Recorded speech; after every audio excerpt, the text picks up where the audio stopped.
How are you gonna have? We're good to go. How are you gonna have a Mexican joint in Lynchburg and compete with Washburn? Easy, right, boys. It's not possible. A lot of people like to think that meat Patron is the stuff. Meat Patron. Meat Patron has a following. There's a lot of people there's like some old school Lynchburg people that consider Meat Patron like the Mexican spot, which is kind of crazy. But my brother-in-law, who I love dearly, he always wants to go to Meat Patron, and I haven't had the heart to tell him it's not that good. Well, our realtor just did like his customer appreciation dinner. We didn't get to go, but where he treats everybody who he sold a house to dinner, and it was at Meat Patron. That's pretty sick. On my wife's birthday, which was on Sunday, my realtor texted me and said happy birthday. That was kind of confusing, but are you guys still besties? I mean, you and the realtor. I know you guys had a bond. I haven't talked to him in a while, but I still like him a lot. I wonder if he ever got married. He did. He took your advice. We saw him whenever. That's right. The end of that story was that he did take your advice. Mm-hmm. You knew that. All right, we better roll this thing while we are rolling. We're absolutely scatting. We are rolling right now. Yeah, I didn't intro it. Hey, this is a banter. Hi. Oh, sorry, guys. It's been a couple weeks. Did we just stop introing podcasts? We're bantering, Trevor. Yeah. It's in the title. They know what they're watching already. They never know what they're watching. Welcome to the banter where we banter. What do you think, Trev? See? Magic's gone. Yeah, you're right. You kind of ruined it. You kind of flattened it out. You guys hear we're getting a Wawa? I did hear. Brad, you hear we're getting a Wawa? I did not. We're getting a Wawa, the new apartments on Graves Mill, home of the dumbest stoplight in the history of the world. So it bad. changes to red when there's no cars coming out of the apartments. They're just getting people used to it. I know, but I don't like it because it's on my commute. What I do like about it is that they're about to put a Wawa at that light on my commute. So it's going to get even busier. Whatever. And not at 6:30 in the morning. It's not. I feel like Wawa has a very good cold grab and go selection. Well, they're known for their subs, hoagies. Sorry, you Philadelphians. Mm-hmm. That's what they're known for, and that's the only thing I've ever had from there. I've been to a Wawa once because there's one near Richmond. A Wawa once. Yes, and I thought it was good. But I'm excited to really get to develop an opinion on Wawa because obviously Wawa v. Sheetz is like the Clash of the Titans. And in my opinion, Wawa is less of a competitor of Sheetz and more of a competitor of QT. It's much more the vibe of QT, where it's like a nice gas station that has food. How many times have you been to a Wawa? Couple. That's what I'm saying. I'm just trying to because I would agree with you. I kind of get that vibe too, but I have not been able to really flesh it out. And in just the last few years, gas stations have been trying to really get at Sheetz because Sheetz was kind of the first to dominate that MTO market. There are local mom and pop gas stations in my hometown that I went back to Pennsylvania after years, and they were doing MTO food, and I was like, what is going on? Mm-hmm. So I'll be curious to get a look at their menu and see, because here's the thing. Sheetz, one of their weaknesses on their menu is their cold items and their subs. Mm-hmm. Their hot items is where they kind of dominate. And so, that's at least something. If I'm in the mood for a sub, I would choose the Wawa over the Sheetz. The hoagie. It's right on my commute. So even just to be able to have a nice gas station on my commute with lots of options would be great. Yeah, that's a good point. Yeah, I can't wait. I got exposed to. First of all, I think their logo of a Canadian goose is hilarious. Yeah, can we just acknowledge that? I don't think I ever realized that. I think here's what I will say about Wawa. Let me give Wawa their flowers here, because I will always be. I'm sure I'll always be Team Sheetz. I grew up in Sheetz country, in Pennsylvania. That's the home, the motherland of Sheetz, and I love it to death. But Sheetz marketing is more punk rock, whereas Wawa's logo could be a little more trendy and hip. So I'd be much more likely to wear a Wawa branded item for the sheer design factor of it, not having to do with brand loyalty, obviously. Wait, what am I thinking about is the thing where everybody from a certain area freaks out with it has a mascot. It's like a gas station that has a mascot. Buc-ee's? No, it's not Buc-ee's. Yeah, I don't know. It's like the northern version of Buc-ee's. Tim Hortons? That's not a gas station. It is. It is a fuel gas for you. Oh, it's just a coffee place. Yes, it is. Yeah. But so there was somebody at Liberty that had a huge cardboard cutout of it. I'm pretty sure you told me this story. The only gas stations I know to have a cult following would be Buc-ee's, Sheetz, and Wawa. I've never heard of another because one I'm that looking has at that Wawa crazy and I of a thought it had following. like a big old character. It's just Wawa with the goose flying over. I'm gonna figure it out. Pretty sick logo. I'm gonna check out for about 30 seconds. They got a great font. Just look up most popular gas stations or most. I'm gonna look iconic. up gas stations with mascot. I like Racetrack in Texas. They have Racetrack, and that's a pretty good time. Gas stations are one of the best things that's happened in the past, decade or so to this universe is that gas stations have all elevated themselves. Like people have gotten more and more obsessed with fast convenience, and at the same time that fast food has been absolutely stealing all of our money and being stupid and getting rid of all their good items. Gas stations have been just elevating their game to peak levels, introducing more food, more selection, a more welcoming environment to walk into. I mean, I never thought I'd see the day where I could just walk into any old Marathon and be like, this is a pretty nice establishment. I'll take some fried chicken. I've every single gas station on my street, leading to my house, out there in the Heights, where you never know what you're going to get out there. There's a Speedway, a Marathon, a Quickie, and a Sheetz all in that stretch, and they are all super nice. Mm-hmm. I mean, holy cow. I came from Speedway country, and Speedway's nice. Yeah. I had a nice Speedway out where I live. I almost stopped there today. Did not. It is on the right side of the street as I'm driving towards work, though, so it's always very tempting. Speedway always had these sausage, egg, and cheese taquitos that I was fond of. Oh, heck yeah. You're one of the few people that shares my affection for breakfast items, and I feel like you and I are people that, like, oh, a taquito? Yeah, that's cool. Oh, but if it's a breakfast taquito, I'm in. Right? Yeah. Like, I'm the same way. Oh, pizza? Cool. Breakfast? You made the audacity. I love it. Give me some. Yeah, I have a bone to pick with 7-Eleven, for those of you who don't know that. Oh, my gosh. Not only did they take away the breakfast pizza, which empanadas was the biggest They took away the breakfast empanadas, and they no longer have the roller, like, breakfast taquitos. They have, like, almost... What? But what they do have is chorizo tacos. Listen, it's because... what? Chorizo tacos. The first time I went to 7-Eleven was at like 6:30 in the morning on Timberlake, and I go in there and I look and I see all these savory lunch and dinner foods on the rollers, and I'm like, why are those ready at 6 in the morning? And all the day laborers that work construction and whatnot go in there and they're buying chicken wings and pizza at 6:30 in the morning. They know their audience. Yeah. Mm-hmm. Those guys are up at daybreak every day. Mm-hmm. And they're ready to rock and roll. Buffalo wings, you name it, we got it. Hey, any pizza's breakfast pizza, I suppose. That's true. I guess anything is breakfast if you eat it during breakfast. That's interesting conversation. Actually, there is a line right of like what you're willing to eat. Like, I'm not going to eat lasagna for breakfast. No, but it's got to be at least 10:30. I would say there's definitely a difference between breakfast and breakfast food.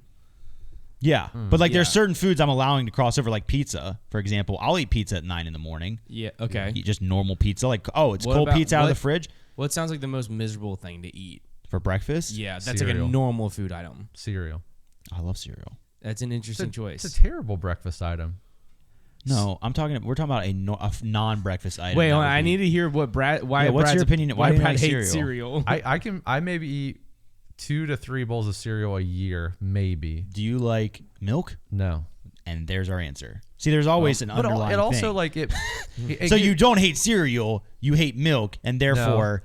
No. I'm not a fan of like milk, but I'm not a fan of like dumping like 7 energy drinks worth of sugar into milk and then consuming that. You realize that you were just talking about eating a breakfast pizza. Well, and also there's a ton of healthy cereal for you. Grains are good for you. Granolas. Brad, you can't bring up the health factor of cereal whenever you're talking about a breakfast pizza. I bring up the sugar factor and the crash from it and how miserable it makes. It is high in sugar. I also will give you this. Like, some people, if cereal's not their cup of tea, like, pizza is a much more, like, it's a warm, like, complete dish, where some people might feel like cereal, like, if you're not into cereal, it kind of feels like, why did I consume these calories? I personally grew up addicted to cereal. It was a nightly thing for me. I would eat a bowl of cereal every night because it was the one thing my parents would allow us to have, like, as a nighttime snack when we were younger. Just like, you can have it, like, we already had dinner, it's a little later, have a bowl of cereal. So that was like our thing. And I ate it so much growing up that nowadays, even though I still love cereal, I just don't find myself reaching for it. It doesn't get the job done. I would just reach for other foods. I didn't eat cereal a lot. Now I have the power to buy any cereal I want. Whereas as a kid, I couldn't. I had to eat the healthy ones. Yeah.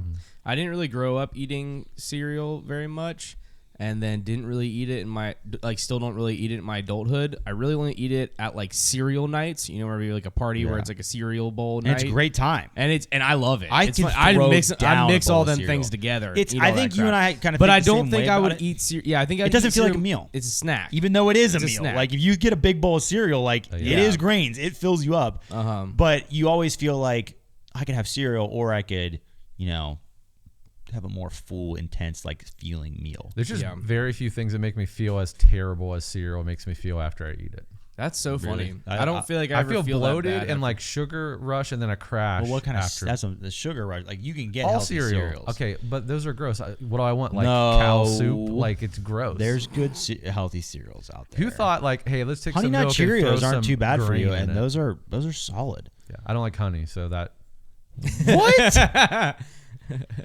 I'm a little particular. I want to say, you're not necessarily a picky person, Brad. You're a little bit.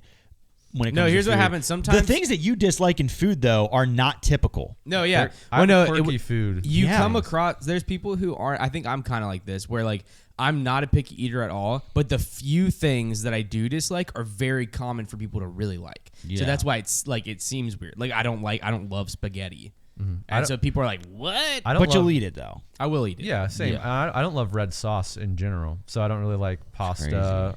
Pizza I prefer with white sauce to red sauce, which is probably why I like breakfast pizza. I guess so. Anyway, this is not about me. Let's talk about your breakfast items. Okay, so most... What is it?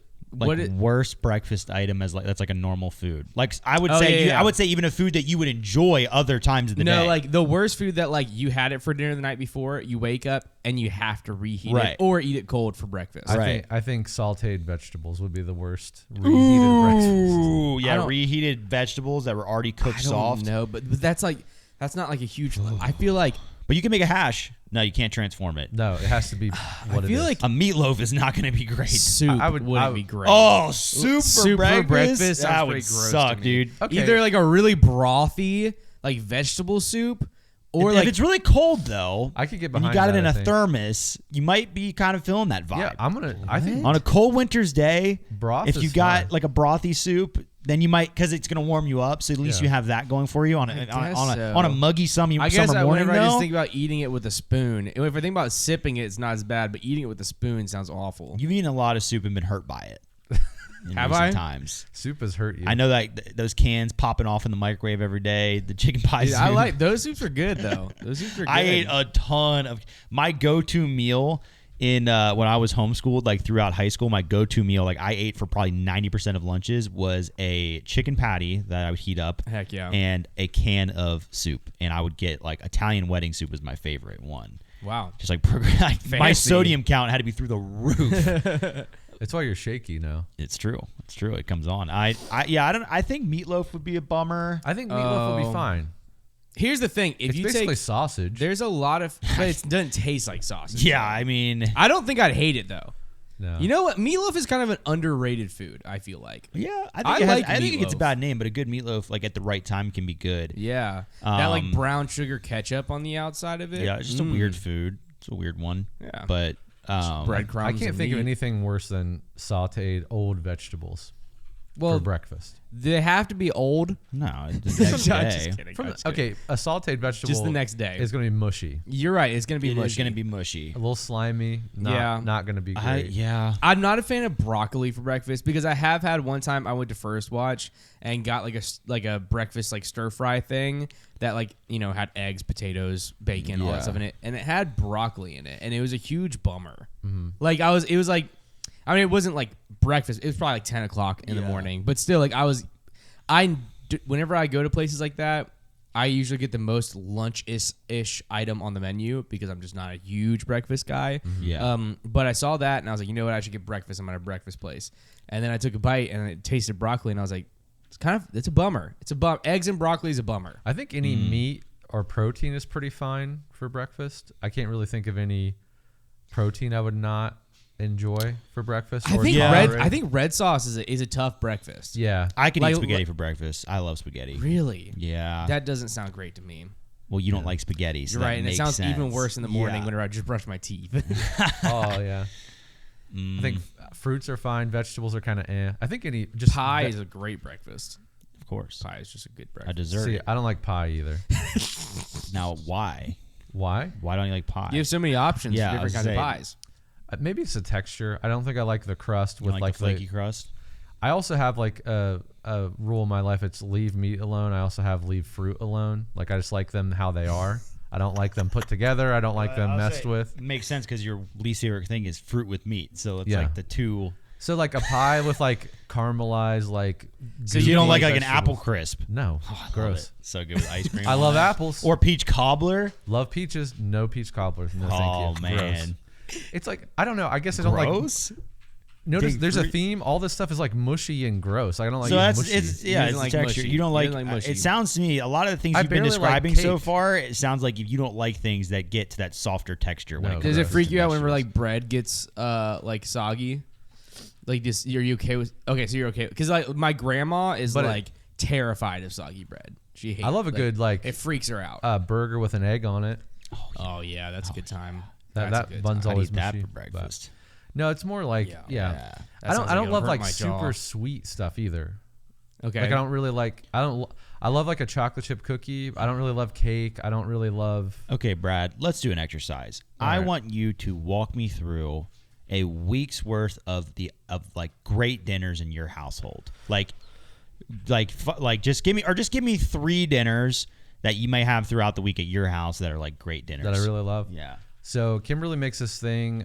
It's a casserole, but she calls it like Olive Garden casserole. It's like that sounds awesome. It's grilled chicken with tortellini noodles and some like cream cheese, some Parmesan, and some like Olive Garden Italian dressing, all cooked in. Wow. Okay. Very good. Love it. Okay. I love Brenner. I love a good Brenner. What's that? Breakfast for dinner. Okay. Yeah. So some over easy eggs, sausage, bacon. You like all the breakfast stuff? Yeah. Yeah. I'm there with you. I always hated my family do breakfast for dinner every. Connor's not a big breakfast guy. I hated breakfast. He's getting better though. We make like I only like breakfast food past 10 o'clock at night. I would say I prefer breakfast food and after before breakfast. 5 o'clock in the morning. It has to be like a midnight food for me. Yeah. Then like a Waffle House run at like 2 in the morning. Oh, I'm scarfing down breakfast food. I'm like, eggs, give them to me. Sausage, give them to me. But if it's morning, I'm like, I'll have to remind can I you. just have a protein bar after we go through this exercise. A meal we attempted to make last week that I think you'll intrigue you. But turducken? No. So we'll make like this. It's kind of like a play on like a chicken fried rice meets like a Vietnamese fresh veggie like stir fry. Okay. So we'll do like the fried rice, but it has like cold fresh like cucumbers, carrots, a little peanut in there. Yeah. A little, and I make like this. It's not a teriyaki sauce. It's not a soy sauce. It's kind of like a ginger teriyaki sauce. Sounds like a good time. Okay. It's like a little mix of all of it. So like that. I mean. Again, it's not like picky, like steak and Brussels sprouts. I'm just trying to like zero in on this. Grilled chicken and veggies on the grill.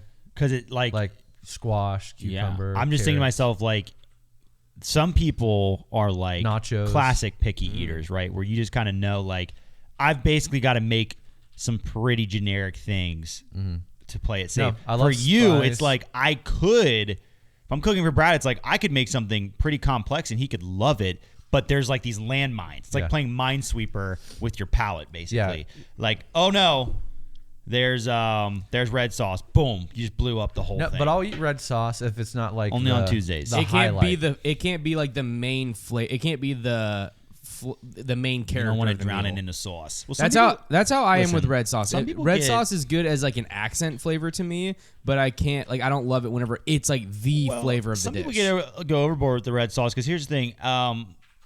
Gordon Ramsay once said, when you're making like spaghetti, for instance. Hold on, before you say this.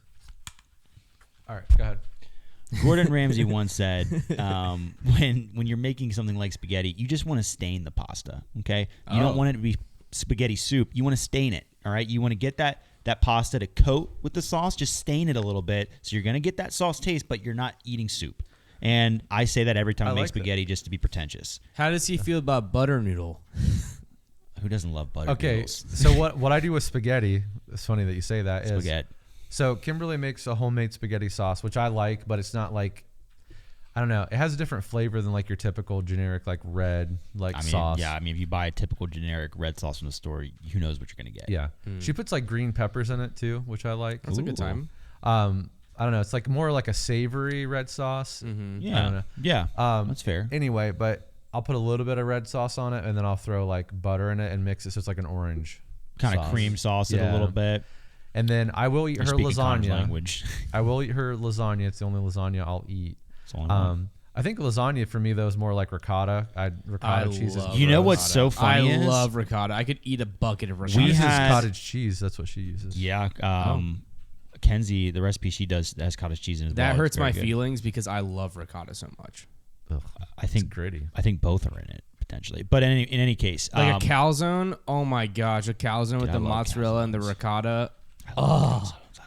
I love it. Recently, we had a lasagna that I've like never had one like it before, where it almost looked devoid of red sauce. It was just I don't really know like what style it was, but it was like lasagna with either no sauce at all or barely any. It just had a completely different vibe to it. It was awesome. I've been eating it for days. I don't mind. I enjoy lasagna because the cheese balances out the acidity of the red sauce for me. Yeah. So I feel like it helps to where there's a really good one at Isabella's in Boonesboro. It's lasagna bolognese. I will you can mark my words. You can mark my words. I will never ever go to a restaurant and order lasagna because I will not because I have something against that or I think that it's dumb for someone to do that. It's just like a lasagna is just not a meal for me that I will ever choose over another meal. Yeah. But if somebody's making lasagna, I am likely to just be like, yum, I like lasagna. You guys ever gone to a restaurant for like a really long time, got the same thing? Because I used to be a same thing guy. I nowadays am more of like a let me get across the menu kind of guy. Mm-hmm.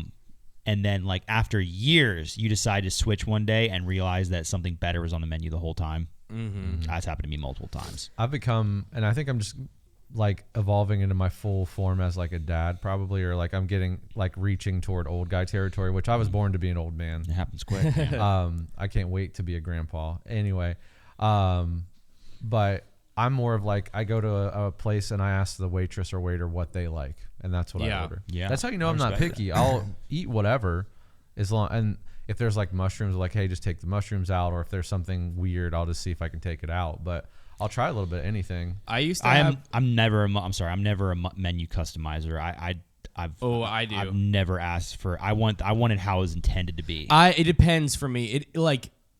If it's like one of their dishes, then I'll let it be because I want to. That's what I I trust them with it. But if it's like a burger, I'm like, no, I know if I throw some garlic aioli, it'll be better. There's like some things that I'm more so like if I'm going to a nice restaurant and they've got dishes set, I just won't order it if there's something I don't like on it. I'm looking for a complete dish that I like everything on it.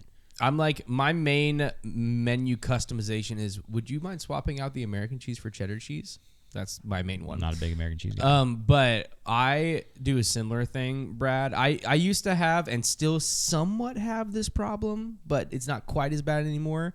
If you go to a restaurant with me, you might say otherwise, but I treat every meal that I eat at a restaurant like I'm never going to eat again. Like it's the last thing I'm going to eat. You get analysis paralysis. I put an extreme amount of pressure on what I order, and it's like my worst nightmare if it comes down to two different things. Like I literally start to have a panic attack. You're not that bad with it anymore because we ate out all the time on the West Coast trip and we were fine. But that's because we would get two different meals and share it. We did do that a few times. Yeah, we would share. We would just split them in half, which is a great strategy. Because I could be the same way. That's why I like that because that was way harder because we were eating at restaurants we'd never eat at again. Yeah, that is very true. So we had one shot at it. Very true. But I was really bad about it in high school. And then my dad just said to me one day, we were sitting down like at a restaurant, and I was like, he looked over at me, and apparently I looked distraught. And he just said, hey, you know this isn't even the last meal you're going to eat today. And I said, that's a good point. And then what I started doing was if I ever came down to like 2 things that I couldn't decide between, I would just whenever the waitress or waiter would come up, I would just say, "Hey, should I get this or this?" And then whatever they said, I would just say, "Okay." Yeah, just go with the flow. That's what I would get. It'd be cool if you could have a lifetime stat tracker on like your food consumptions. Like, see, like what was my high? Like, what day was the most calories I've ever consumed? What was the least? What was the most I've ever had in one sitting? Like, what's my average calorie per day? And like, I'd love to have statistics on all of that. I know what my highest calorie consumed in one meal was. What? Yeah, they're in our. I don't have any idea. In my whole hometown, there was this little restaurant. It was called the Konner. It was literally this tiny building on the corner of 2 streets. I hope that it's sounds like a good time. They had, let me think, 2 booths and 2 tables. Like that's all they had in there. Okay. And it was a big, it was like a diner style, huge like bar in the front. You could sit like 4 or 5 stools of people there. And they had every second Thursday of the month, the guy brought a smoker. And they would the best brisket I've ever had, including all the brisket I had in Texas, is still at this restaurant. Wow. And in Ohio? In Ohio. I know. Of all places. I think the guy was from Texas, to be fair. Okay. Okay. Anyway, so they had this thing called the Lumberjack Challenge. Oh, you've done a challenge. That I've attempted. I got into like trying to do food challenges. You seem like you would be into that. Yeah. So the Lumberjack Challenge was, I believe, 12 eggs, a pound of hash browns, 8 pieces of bacon, a pound of hash browns. I think like 10 or 12 sausage links, and 2 pancakes that literally like were like this. That's impossible. That's impossible. I did all of it with the pancakes, man. I was saying those pancakes are like that's death. They're too mushy. That is death, man. I don't really like pancakes. Okay. To be fair. And here we are again. Now he doesn't like something. All right, what's the key word in pancake? Can Cake. Connor, can they hear me? Go ahead, Hunter. Hunter just couldn't sit back anymore. The 3rd pickiest eater in the office. I think I'm behind Silas and Brad after this conversation. Wow. Hunter thinks he's less picky. You know, I bet First of all, you're not even on the banter, so shut up. I think, guys, no, I think there's a website that like gives you a score, and we should have them all take it because like, I think you like check things you would and wouldn't eat and whatnot. Would like honey and cereal be on there? Yeah, who would even think of that? Like normal thing. I don't know. I would just be curious because Hunter is more typical picky, and he honestly is a lot different these days. Like Hunter he eats way more than he used to. I will give Hunter credit because who would you rather have as a dinner guest? Someone like Hunter, which you know very clearly what they like and don't like. That's what I was kind of describing earlier. It's like if I have Hunter over, I know the things Hunter likes, but I've eaten a lot of meals with Hunter at this point. Yeah. But with you, it's like I could make something quite complex and really. But you said landmines, and that you're right. There's landmines. Honey, don't do anything with honey. No I honey. don't like it. I'll throw it all out. Yeah, you don't know honey. I'm gonna just mix honey, steak, and pineapple in a bowl and make you eat it. Yeah. Yeah. Don't put fruit and meat together in a variety. Let the meat. Just be the its word. The word mango salsa makes this guy just want to. I don't like mangoes. It is not looking good for you when like we keep mentioning foods just randomly and you keep saying you don't like. I don't like stuff I don't like mango. What's like the salsa. food? There's What's all the kinds of food that stuff. you like absolutely just will not eat? What's like food? number 1 on your list? Because number 1 for Konner is raisin. The only thing on my list that I'm like I will not eat this. Only is thing a within raisin. like the realm of normalcy, like not counting like cow tongue and just food. crazy stuff. Yeah, well, I mean, but like I would still eat cow tongue. Like if I was presented with cow tongue, I would try a bite of cow tongue. Rocky Mountain oysters, which are bull testicles. I would if it was like presented to me at a restaurant. Of course, I would try it. You would eat a bull testicle?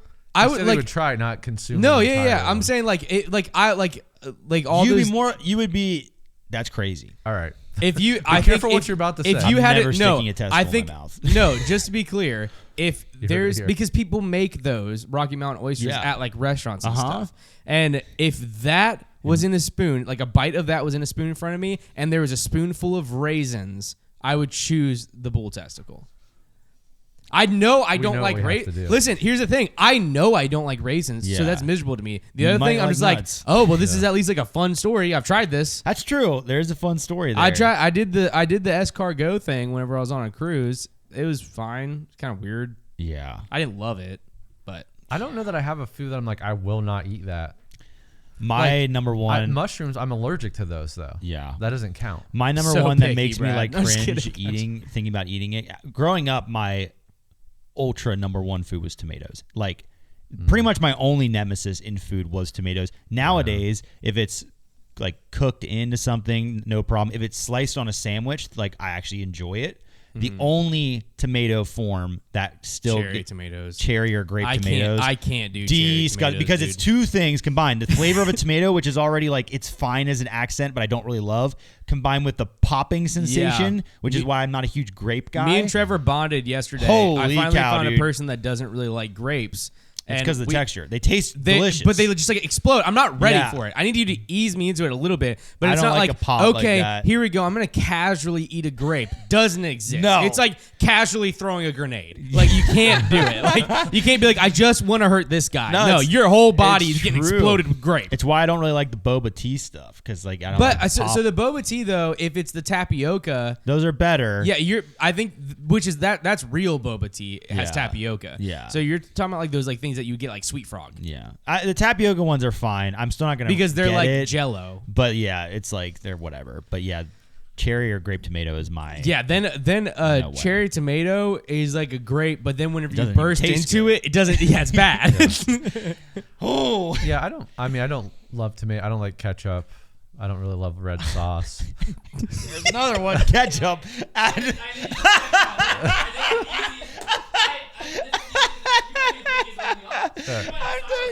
That's crazy. Oh my gosh. You're like just telling on yourself, All right, man. next week on the banter, you're gonna prepare 10 dishes and see if Silas and I will eat all 10 dishes. I just Last man standing, Oh Silas. my gosh, this is crazy. That's what we should do for the. All right, maybe I'm picky. Okay. Yeah, I think, All right. That's okay. Yeah, I'm gonna have to say, Brad. I think you are picky. Yeah, That's okay though. It's okay. Hey, maybe I'm just honest with myself. I think you are adventurous but picky. You're willing to try things. So that's the difference between you and Hunter. Hunter is not willing to try certain things. I know what I like. He knows exactly what he likes. That's what I'm saying. Brad, I think you'll try just about anything, but then Well, you unless do it has sort fruit. through quite a lot of things. Well, unless it has fruit and meat, but he's or probably unless it has honey. No, I'm saying he's probably tried those. He's all of tried those those. things. Okay. I've tried all of them. Yeah, that's what I'm saying. Like there are certain things Hunter has never had but just wouldn't eat. I think Brad would try mostly everything, but he will sort through with serious scrutiny. It's true. It's different kind of picky. It's different. Yeah. It's different. Yeah. There's nothing like you can be a picky eater. Oh yeah, man. This is There's too much. There's baby. too much shame involved with picky Yeah. eating. Hey, I don't think backtrack. it's okay. Don't backtrack. This is the It's U.S. okay. of A, baby. Not Yeah. for you, Brad. You should be ashamed. Yeah, you are ashamed. I'm ashamed. It's okay. We're gonna make you stand on the street. Yeah, corner we're gonna with make you bell. a fruit meat honey pie. Some people get tarred and feathered or honey and feathered. You're gonna get honeyed and meat. if we're gonna do a challenge with Brad, and if he loses, he has to eat a whole mango pie. That made my stomach turn when you said a that. mango pie. Yuck. No, I'll stand at the intersection there by the warehouse just with a sign that says "I hate honey." How about you? Honk if you hate honey too. Yeah. Honey boy. And here's the sad thing. I know So honey. you probably loved the Bee movie because it's like, yeah, we shouldn't steal their honey. Just let them have it. Yeah, I love the Bee movie. See, Classic. Hey, You like that? that's a sentimental movie to me, but that's Yeah. that's the Trevor, first movie the calm boys down a like little. watched, and they watched it every night at the house when they That's came to fun. live with Bee us. movie's a great time. That's fun. I mean, that That and woman, Zootopia that grown and woman Finding falls Nemo in too. love with an insect. Which is kind of weird. Is that crazy or what? There's a grown woman in that movie that just falls in love with an insect, Barry B, and he is Jerry Seinfeld. So Yeah. I think you know, she he's got falls some in charm. love with the idea of who he is. That's right. You can tell she was not happy with her current situation. That's true.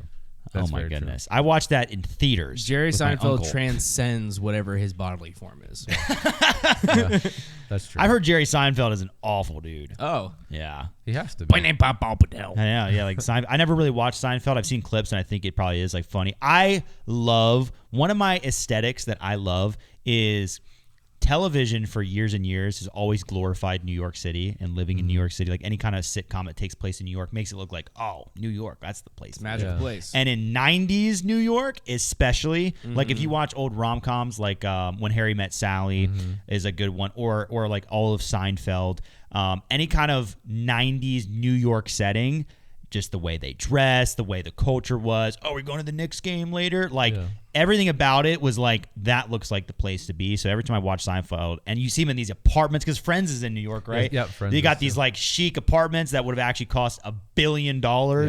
How I Met Your Mother. Well, that's why 8 of them are living there. Yeah. I think that's what I always draw from them. But I heard Jerry Seinfeld is a scumbag. Very rich guy. That's why I think that New Girl is kind of funny, because they live in L.A. and that's in L.A. and it looks like they're in L.A. Like that's funny. Like there's a homeless guy that lives outside their building that is always like talking to him and stuff. Yeah, I saw this TikTok the other day. It was like this British person. It was them like listing their first impressions of coming to America. And they were listing all these bad things, and everybody in the comments like, my guy, you went to L.A. Like, you went to the place that hates America and is also a dumpster fire. Yeah, like that's that. Go to Idaho, like, and then go to Boise, like go to downtown Boise, and then tell me you don't like America, man. There's some great places out here. L.A. We drove through L.A. and we were like, what is this? Yeah, we were like, when does LA start? Yeah, where's the famous people? Where's LA? This is sad, and that shack over there with the door missing costs $1 million. Yeah, it's a sad spot. What was I about to say? I was about to say something. Oh no. Oh, we were watching this show. We just finished it last night. It's called Fool Me Once, and it's on Netflix. It's a show where basically this woman's husband gets shot, then there's just this whole conspiracy that breaks out and everything. It's a really good show, very entertaining, huge plot twists. It's awesome. It's a very good show. But the whole time they're like obviously somewhere in like Europe. Oh. Because they all have accents and they have different cars and stuff. Yeah. And they're the whole one, it's so beautiful there. Europe like anywhere in that part of the world, because their cities are gorgeous, because they've got these massive old centuries old buildings. They also have next to like beautiful skyscrapers. They have like super strict rules, a lot of them too, on like what you're allowed to make buildings look like in cities. So like that's why you'll go to especially historical cities like Italy, like you go places in Italy, because they have those historical buildings, anything new has to match the aesthetic, because tourism is everything over there. Well, what I thought was really cool was they had like beautiful skyscrapers, like you would have like modern ones that you would see in like our cities, next to super old buildings. The way that they're like intertwined with each other, it looks beautiful. It's just something that we'll never check out Philadelphia, man. We'll never really be able to understand, because we don't have any cities that old. Like it's just we don't have buildings that are that old. True. And if we did have buildings that were that old, they were destroyed during the Civil War. We turned into a Dunkin' Donuts, man. Yeah, like we. It's 10 feet underground right now. I want to know what the oldest standing building is in the U.S. But I don't know why Ben Affleck is the spokesperson for Dunkin' Donuts. Because he loves it. He's from Boston. Wow. One of the funniest threads you can find online is various pictures of him carrying like trays worth of Dunkin' coffee to like bring onto set. It's very funny. That's funny. I didn't understand the meme, I guess. That's why. Yeah, he loves it. Now it makes sense. Continue. Sorry. But this show was really, really good. But then I finally figure out, like, but we're in like the last episode, and they never really tell you where they are or anything. I didn't look it up, and I just go, there's not a British accent. It's not, and I was just like, finally, like, they're in Ireland. They're all Irish. Yeah. But it's very rare that you see like a movie or a show where you're looking at people in Ireland and they're just like normal people in a city. Yeah. Like usually they're like they're leaning into it. Yeah, they're like real like Northern Irish, and they're in like the fields with the sheep and everything. It's just like, oh, this is Ireland. And they're all like drunk. Like that's how they're always portrayed in movies like that. This was like which is a part of Ireland. Yeah. I think that's more like Dublin area. But this is like was a major. It looked like they were in London. It literally looked like they were in London. Yeah, Dublin is a pretty big city. Yeah. Well, no. So maybe I'm thinking more of Belfast then. I think Belfast is more where all like the rolling hills are and stuff. But they were like, it looked like, literally looked like they were in London. But there's a lot of scenes where people are like yelling at each other in like really intense moments, and they're just like really normal looking people. Like if you think about like just like normal like A-list actors. But they're all yelling at each other with Irish accents. And it was like, this is really intense, but also like I kind of want to laugh a little, but also it's really intense because it was just so funny that they're like yelling at each other with like tears in their eyes, but they're just with an Irish accent. To it. Yeah, I discovered something though while watching the show. Okay. Something I'm really interested in is the way that like in different countries, different car manufacturers produce different cars.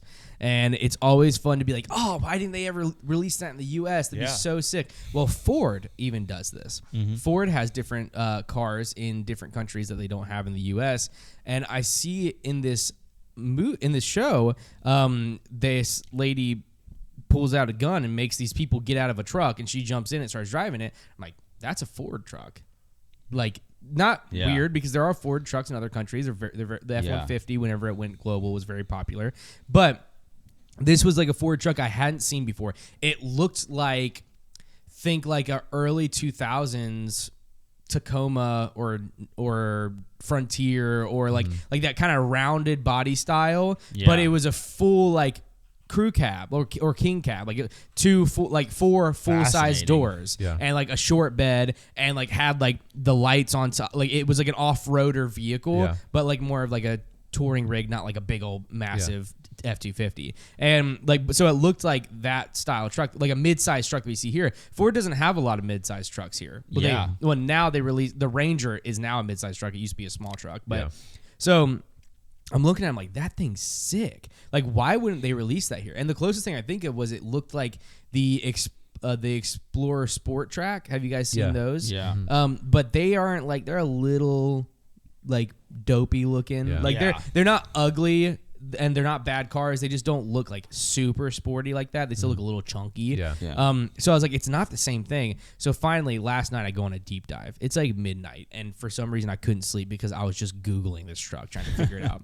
I'm looking up Fords in Europe, Fords in Ireland, Ford trucks that aren't like trying to find them. I can't find anything. Then I finally find the episode that this truck was in, and it has pictures of every single vehicle that was in the episode and says what they are. And I find it specific list. Yeah, I know. Yeah. And I find it, and it says Ford Ranger. I'm like, maybe it's just like a modded Ford Ranger. I was like, I know that's not like our Ford Ranger. So I finally look it up. I look up 2006 Ford Ranger Europe, and Ford has a different Ranger that is their global Ranger, and it looks I'll show you guys a picture later. It's very, very cool. It's also called the Ford Carrier, I believe. Yeah. But it's it's basically like a full cab Ranger that is sick looking. Like it is really, really cool and doesn't look like our Ranger at all. Like it's not small, it's like mid-size. One of the most fascinating things I ever studied in like college with marketing was international marketing and brands and how they change their marketing approach to different countries. Because you think about it, like just an example, and this might have been called a Ford Ranger, but just to use an example, like the word Ranger might hit harder in America than it would in other countries, right? Those certain body styles. You see companies like Pepsi or Lay's make different flavors and products cater to different countries, and it's because like, every country, marketing is so much about communicating and relating to the customer, and the customers are completely different. That's why somebody from England would come to America and see all these things and be like, that's so different, that's so weird, because it's different than what they like. So if you're a large company, you have to market your product to them, and if you're big enough, you have entire departments that are focused on that are working separate anyways. And so you get all these vehicles and food items and things that are made by the same companies, and it's even crazier when it's literally like the same truck essentially, but they just looks different because like a certain car body style just is not going to look as cool to us as them. It's just so weird to me because it's like it's a vehicle that's done so well. The midsize like truck in America.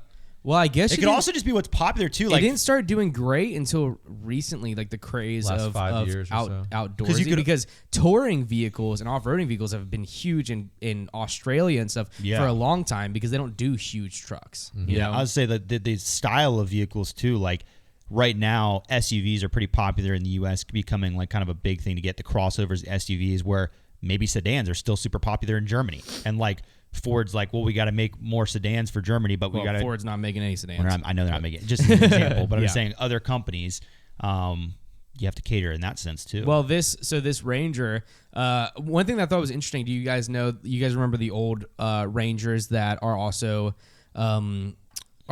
sold under Mazda as like the Mazda B series? I want that truck. So they're the exact same car. It's an old solid body, right? It's just an old, literally just the older Ranger. The early truck. late 90s, early 2000 Rangers were just also sold as Mazda B series, and it's like the same thing as like the Scion.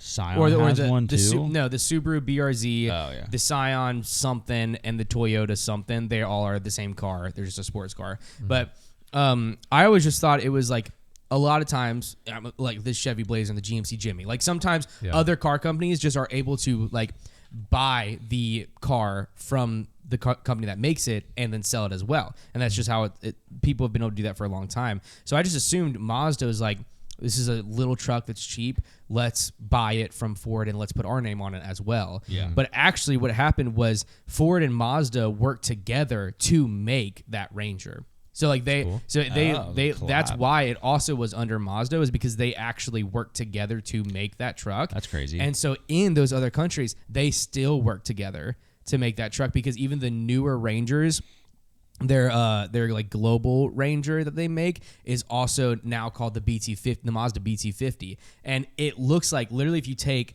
like Hunter's Mazda CX-5, but you take that grill and put it on one of the brand new Rangers. So think about one of the brand new Ford Rangers, that's crazy. But put that Mazda like mean big grill on it. That's sick. It is super jarring to look at, just because you never see Mazda pickup trucks. Yeah. But it's really interesting. But it's the same exact thing as the new Ford Ranger.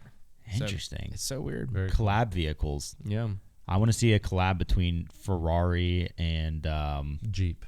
No, like something even. Sounds like the most unreliable car of all time. For real. I just want a Jeep that I can literally rocket ship off the side of a mountain, like into the air. No, dude, give me Ferrari and just like it's like Dodge Ram.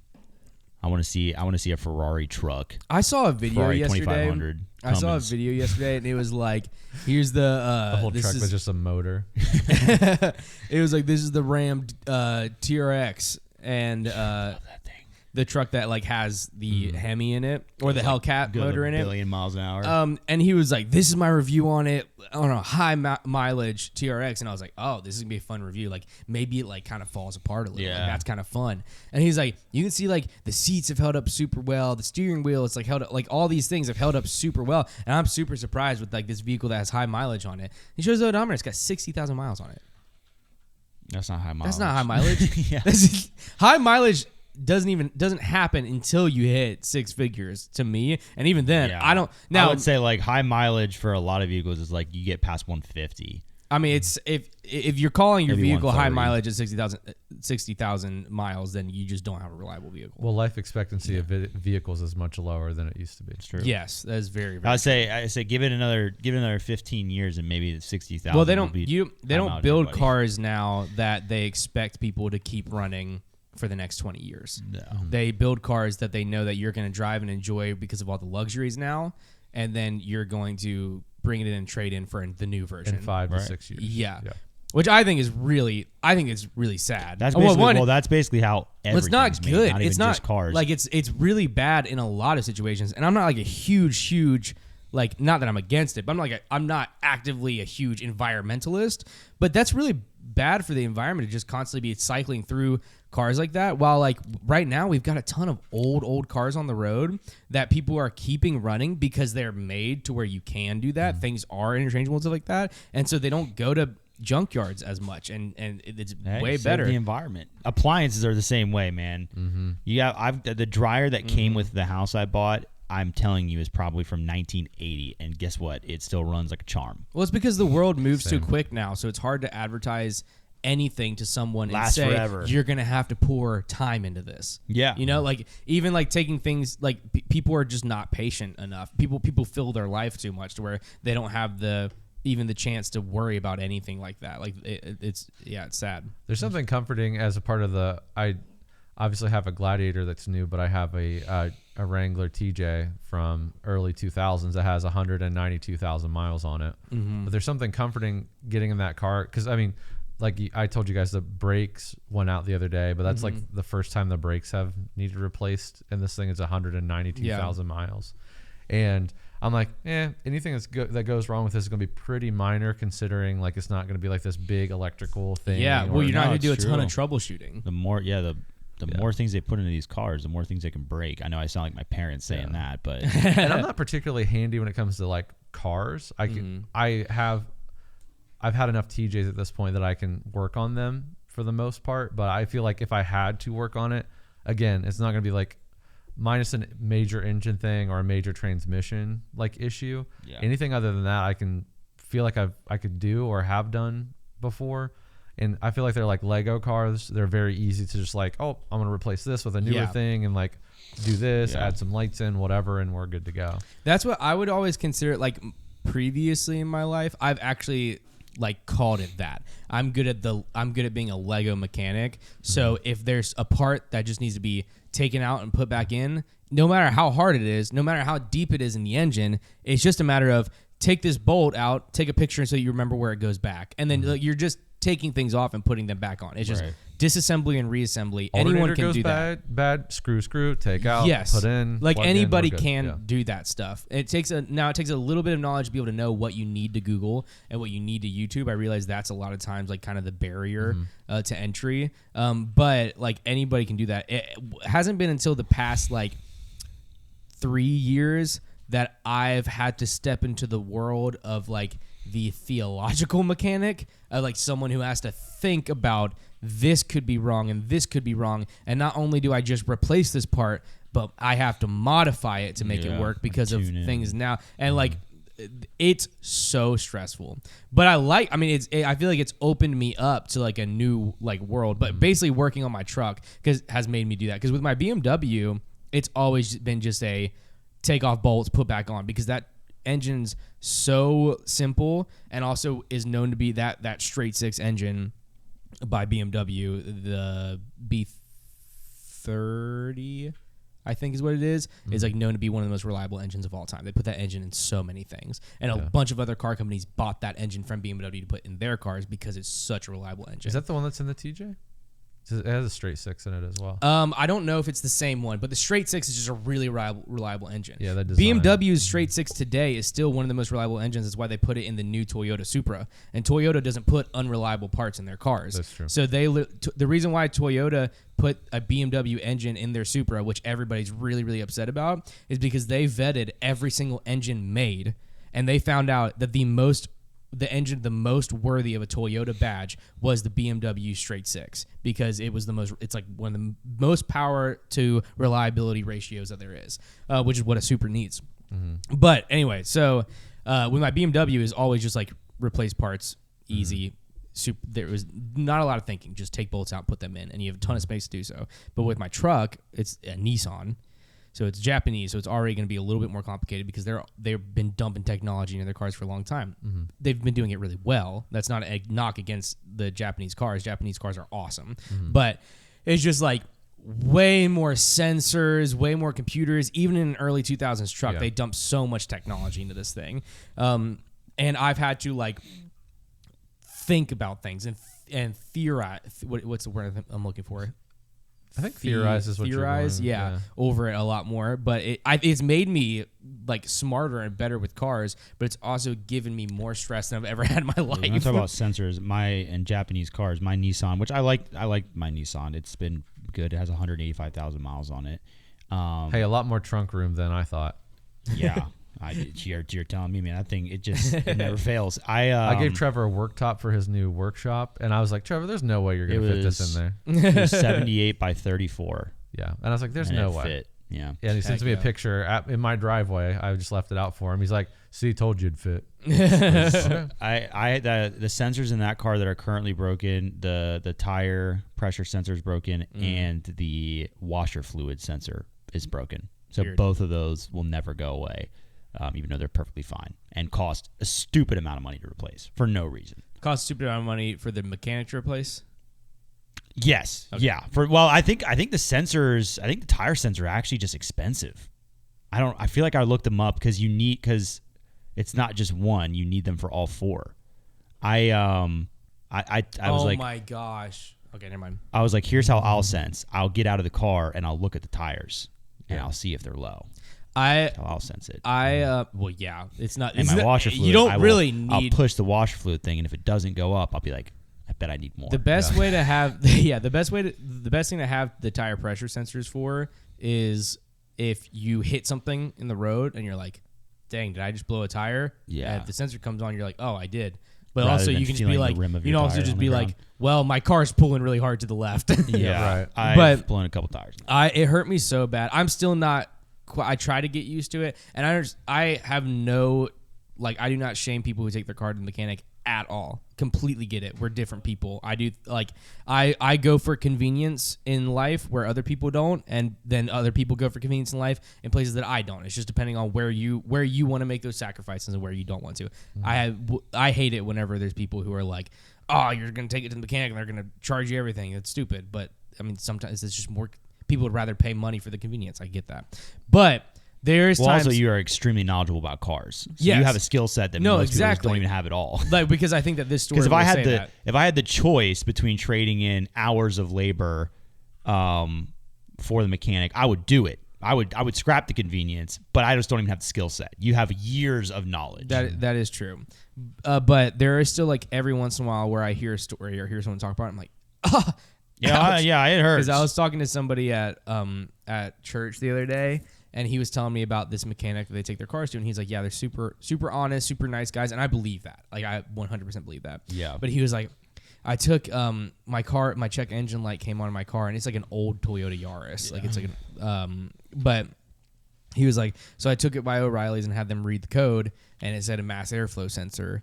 And he said it was some kind of air something. I was like, is it a mass airflow sensor? And he's like, yeah, that's it. And he was like, so I took it. Our mechanic was able to get us in that day. And they like called us before they did everything. They're like, hey, we tried to clean the mass airflow sensor and everything, because typically you can just clean those out with carb cleaner. And he was like, but it's still throwing the code. We're going to have to replace it.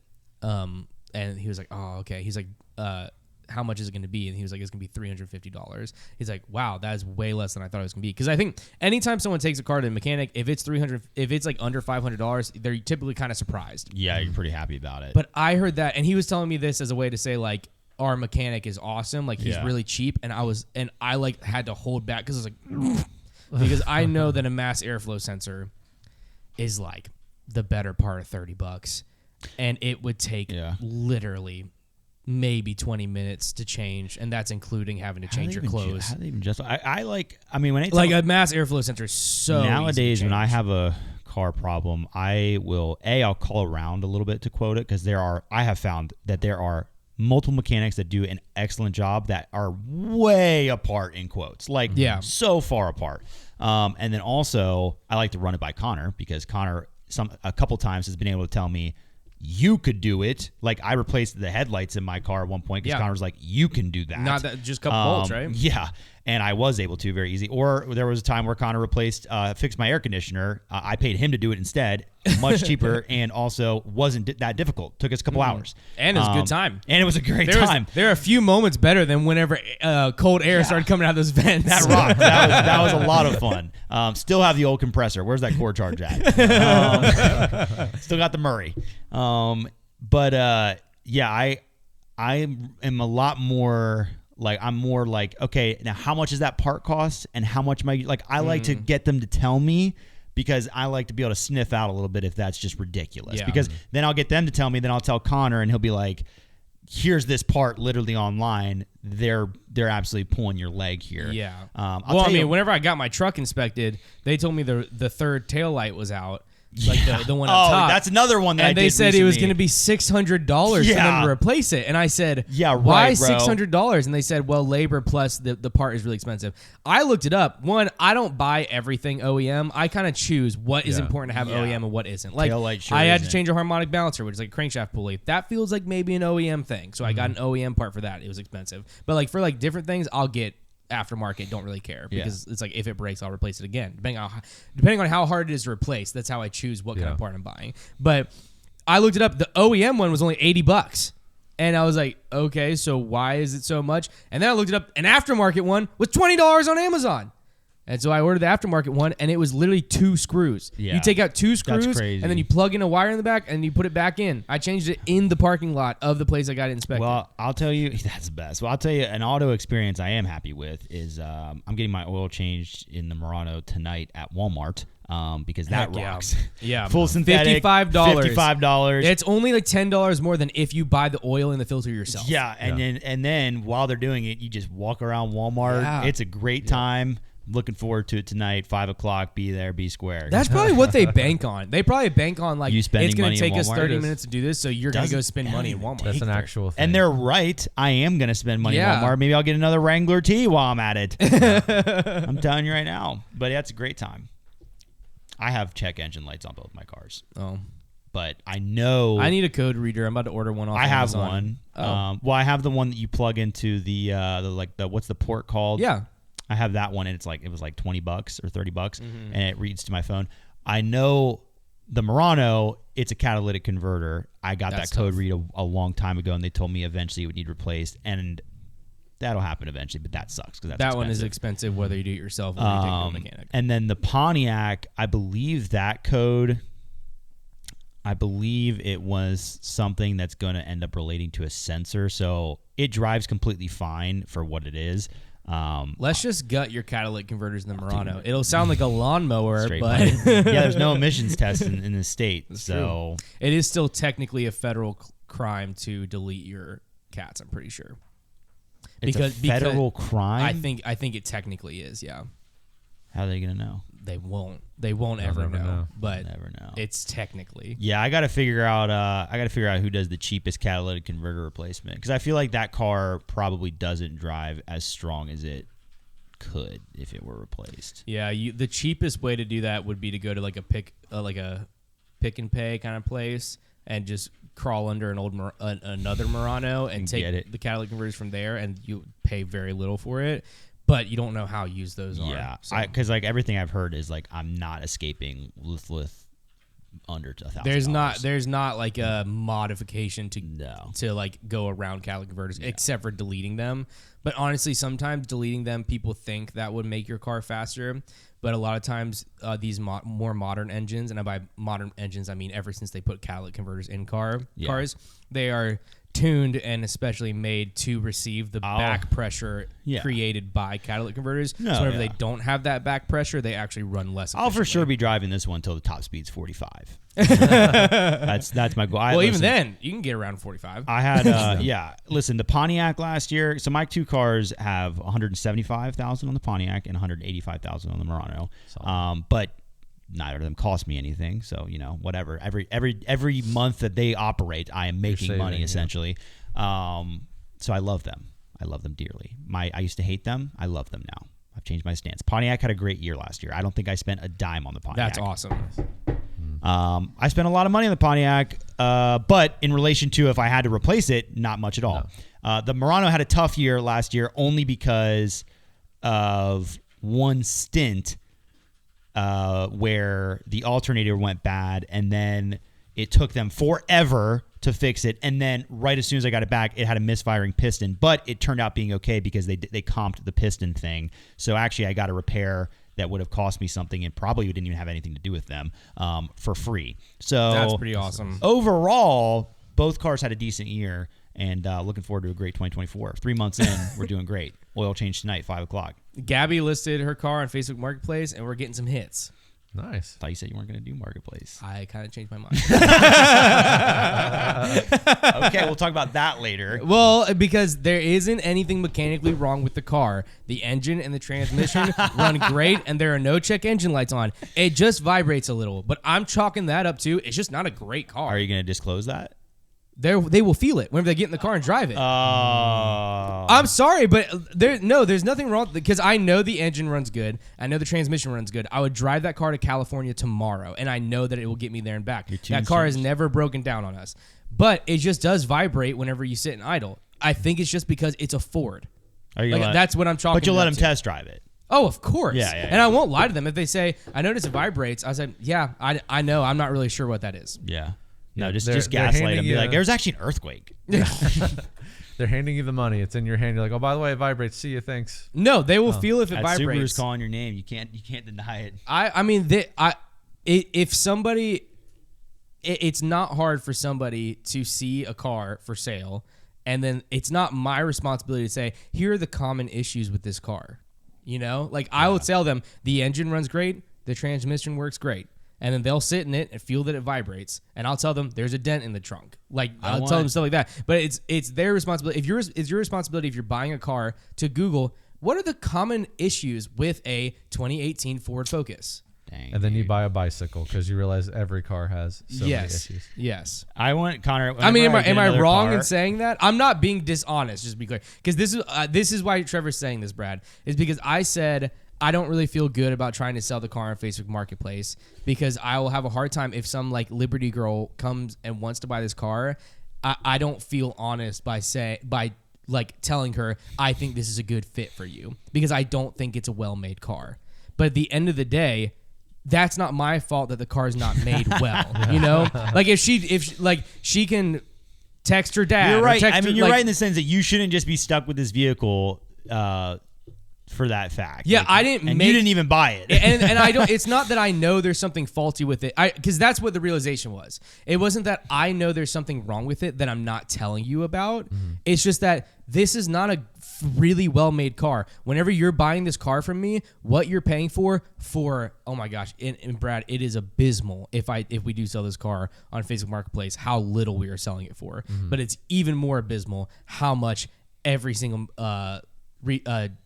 dealership was. If you're listening right now, you should go on and buy Konner's car. It is absolutely sad. Pitching. But what you have to realize is whenever they're paying for it, what they're paying for is that it's got leather heated seats, it's got leather heated steering wheel, it's got Apple CarPlay, it's got a backup camera. You can consider the shaking a massage feature. Exactly. Correct. Yeah. And it doesn't. The shaking. A lot of people wouldn't even really notice the shaking. I just notice it because I notice everything mechanical in the car because I have no choice. I think I want the next car I buy. I want it to be a Konner flip. I want you to flip one for me. Okay.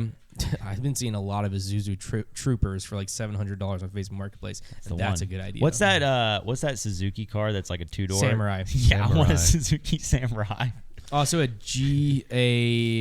Geo. There's another version. I want a Geo Tracker. I want a Geo Kia Tracker. Rio. A sleeper though. I want it to be a sleeper. Engine swap it. All right, I'm gonna roll this thing. Do it. What you guys gonna think it's gonna be? I bet it's gonna be me and Jason. All right, I'm 1 for 1 on guessing this so far. Okay. This time is gonna be Konner. Okay. that was a joke. Thank you. All right, this time it's gonna be. Well, he's on the die. What are you talking about? I'm saying Hunter Trev. I bet the die order is I'm gonna roll Jason, and then you're gonna roll Konner, and it's gonna go to Konner, and he's gonna roll me. Dang. Okay, go for it, Trev. You give me $5 if I'm correct. Okay. Oh, wrong. I got it in reverse order. Who is it? Myself. Trevor. Oh, Trevor. I'm about to be 2 for 2. This would be. Wait, electric. what did you say? He said Hunter and Trevor. This would be electric, Brad. Pretty crazy. Hunter and I haven't been on in a long time. Jason, I got it. I got the cast. Jason and I are on this show all the time lately. It's great time. It's basically just your guys' show at this point. Mm-hmm. All right, that's it. Love you. Bye. Next Wednesday.